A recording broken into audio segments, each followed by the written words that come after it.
विधानसभा निवडणुकीतल्या मतदानाची आकडेवारी आपण बघितली तर त्यामध्ये आम्हाला धनुष्यबाण या चिन्हावरच भरभरून मतं मिळालेली आहे। त्यामुळे जनतेने एक प्रकारे खरी शिवसेना आम्हीच आहोत याचा न्यायनिवाडा केल्याचा एक युक्तिवाद कायम शिंदे गटाकडनं शिवसेनेकडनं केला जातो। तर हाच युक्तिवाद कोर्टात सुद्धा केला जाऊ शकतो का किंवा तिथे सुद्धा स्टँड होऊ शकतो का?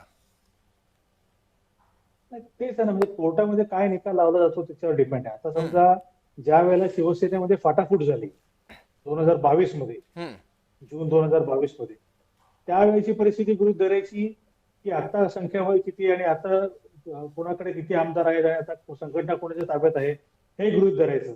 या सगळ्या गोष्टी वादाच्या वाचू शकतात। माझ्या अंदाजानुसार ज्या वेळेला फाटाफूट झाली त्यावेळेला संघटना कोणाकडे होती, पक्षाची सूत्र कोणाकडे होती, कुठल्या पक्षाचे किती आमदार कोणाकडे होते, किती खासदार कोणाकडे होते, या बेसिसवर हा निकाल लागेल। आत्ताच्या बेसिसवर लागायचं म्हटलं तर अवघडच आहे, कारण दोन्ही पक्ष वेगळे आहेत, दोघांनी वेगळ्या निवडणुका लढवल्यात, वेगळ्या चिन्हावर लढवल्यात।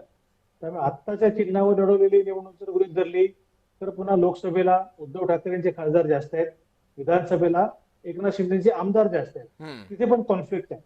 त्यामुळे ज्या वेळेला पक्षामध्ये फूट पडली त्यावेळेला परिस्थिती काय होती आणि त्याचा बेसिस काय पकडायचा, विधिमंडळातली संख्याबळ, संसदेतलं संख्याबळ का पक्ष संघटना, या सगळ्या मुद्द्यावर हा खेळ चालणार आहे। उद्या समजा कोर्टाने असं म्हटलं की नाही, निवडणूक आयोगाने जो निकाल दिलेला आहे विधिमंडळातल्या संख्याबळाच्या आधारावर तो बरोबर आहे, तर तो लँडमार्क डिसिजन ठरेल।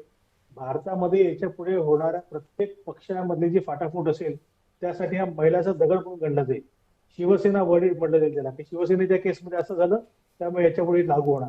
उलट झालं समजा तरी तेच होणार आहे।